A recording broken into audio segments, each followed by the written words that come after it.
course, we're here to talk about yung issue dun sa marathon. What are your sentiments? Kasi alam naman natin na naisulat siya. And how did it affect?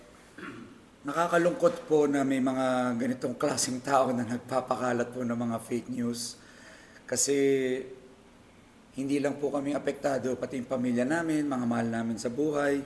Kung kami lang, okay lang eh. Pero apektado po yung mga kaibigan namin. Mas apektado pa nga sila yung mga kapatid namin, nanay ko, mga supporters namin. Kasi sinakyan na po ito ng iba't ibang mga kaibigan din niya, ng mga bashers, ng mga trolls, ng mga vloggers. At minsan yung mga fake news nagiging totoo kung talagang hindi man lang binabawi, pinapanindigan. Hindi ko alam anong kasiyahan ang naidudulot nito dun sa taong yun at para sa kanyang reputasyon at para sa kanyang pamilya. Kasi kaya ako nagsasalita ngayon kailangan matapos na po yung mga ganitong klaseng kultura sa Pilipinas. Kung wala pong titindig, kung hindi ako magsasalita, patuloy niyang gagawin to.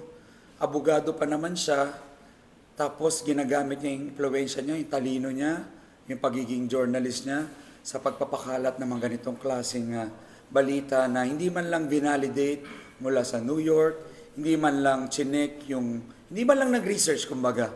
So kahit sabihin niya na may freedom of expression, pero kung ikaw naman ay nakakasira ng buhay ng ibang tao, sana mapag-isip-isip ka. Kung wala ka nang ambag sa lipunan, maninira ka pa. Sana mag-isip-isip ka.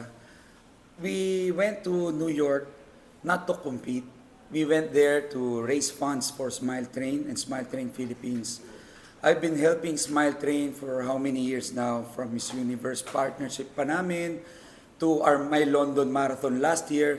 And this year, this is my second marathon na.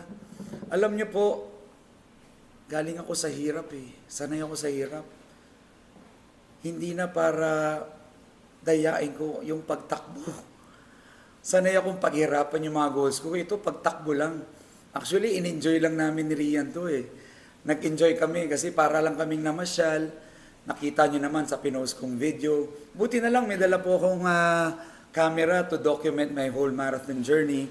So, yung sinasabi nilang nawawalang marker, yung nawawala daw dun sa listahan ng mga sensor, na-video ko po kung paano tinatanggal.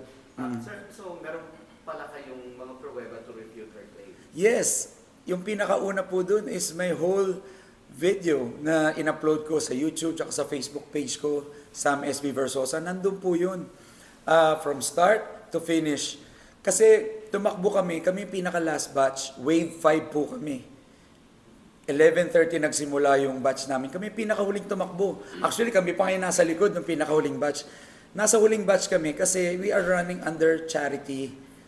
We are representing Smile Train Team Empower. So nasa huling batch kami. Hindi namin kasabay yung mga elite runners na tumakbo ng 9 a.m., 9:30, 10 o'clock. Nakaiwalay po talaga kami. Kaya nga po, inabutan kami ng pagliligpit nung dulo. Sabi ko nga po sobrang sama ng ganitong klaseng kultura. Sana matigil na po ito. Yun yung una kong pinakitang video. Pero ayaw pa rin pong tumigil, pinaninindigan niya.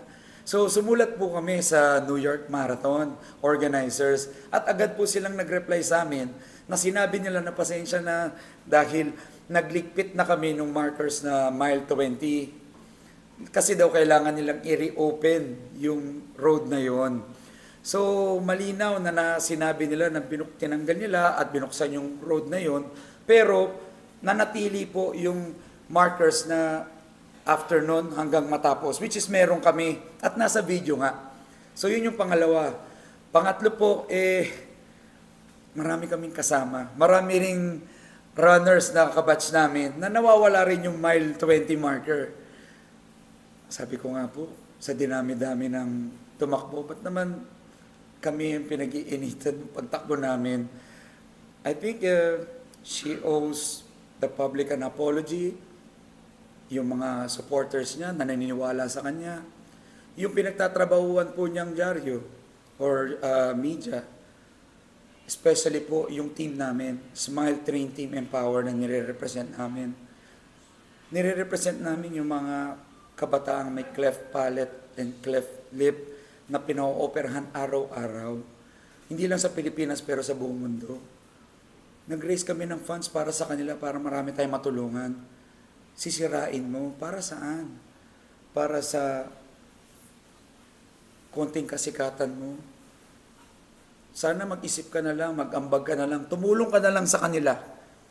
'Di ba? Kaysa na manira ka, I don't think magiging proud yung anak mo kung meron man sa pinagagagawa mo. Hindi mo siya kakilala? Hindi po eh. Nagtanong ba siya sa'yo? Nag-reach out ba siya? Hindi po, never. Actually, hindi ko naman siya kilala at hindi ko rin ito narinig itong isyong to. Una nga, natawa ko kasi sabi ko pagtakbo, sa dami ng ibabalita mo, yung pagtakbo namin ng Pandaraya, napakababaw.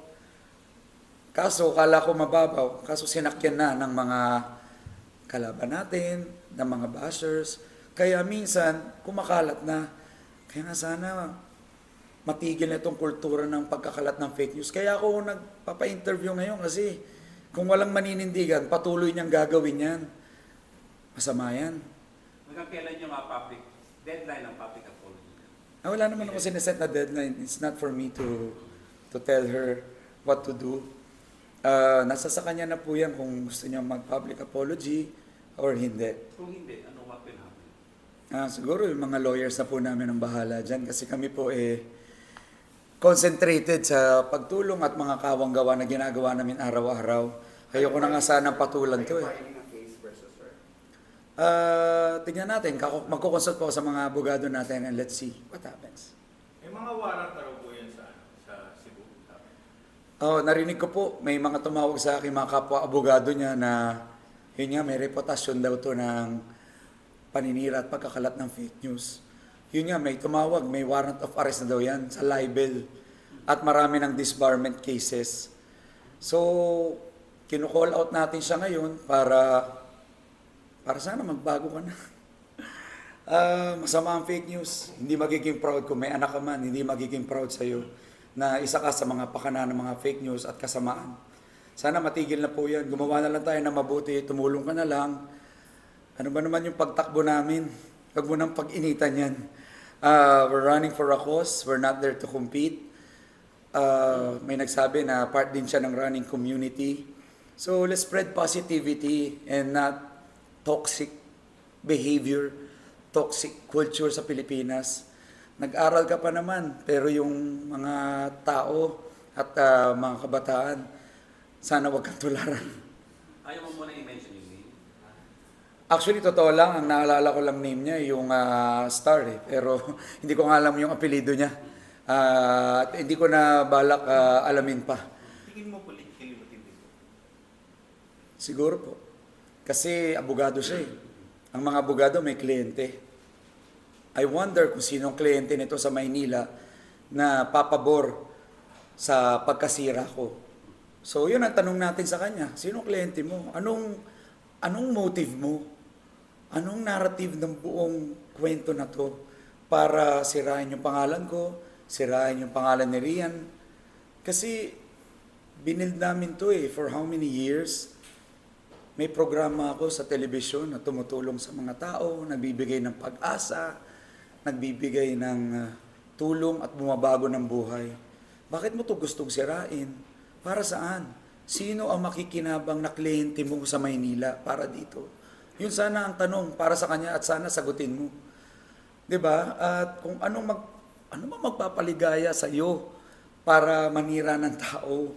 Sabi ko nga alam ko I'm in the public service now and I'm running for mayor. Pero maghanap tayo ng ibang issues. Huwag ito kasi involved dito yung mga charity organization na nire-represent ko. Pero at the end of the day, lagi ko lang iniisip, at least na-fulfill ko yung purpose ng pagtakbo namin, which is nabigay namin yung donasyon namin sa Smile Train Organization sa New York. Kahapon, nabisita ko po yung mga kabataan na pinapa-opera sa Smile Train sa Band of Mercy Hospital sa East Avenue. Nakapagbigay rin tayo ng additional donation sa kanila. So, ito po, kultura ng pagtulong ang dapat natin tinutuunan. At tutuloy-tuloyin ko po ito. More than 3 years na po tayong sumusuporta sa Smile Train at patuloy natin silang tutulungan. How's Rian taking it? Wala. Hindi niya pinapansin yung mga ganyan. Ang gusto lang niya talaga matigil yung kultura ng at toxicness ng fake news and crab mentality. Nakita ko yung post niya Sabi niya, nakakatuwa minsan ng chismis, pero minsan nakakatuwa rin pag-usapan yung katotohanan. Yun yung pinakamagandang nakuha ko dun sa pinost ni Rian. Yan, maganda na message. Yes. Bakit po Smile Train? Ano yung provision? Why Smile Train? Para maging aware yung mga tao sa dami na pinapanganak na mga bata na may bingot o tinatawag natin na cleft lip and cleft palate. Alam nyo ba sa Pilipinas, 1 out of 500 po ang pinapanganak na may bingot or may cleft palate. Yun po yung gusto natin ma-raise na awareness na sana matulungan nyo ako. We are running under Team Empower ng Smile Train to raise awareness for these kids para mas marami tayong matulungan.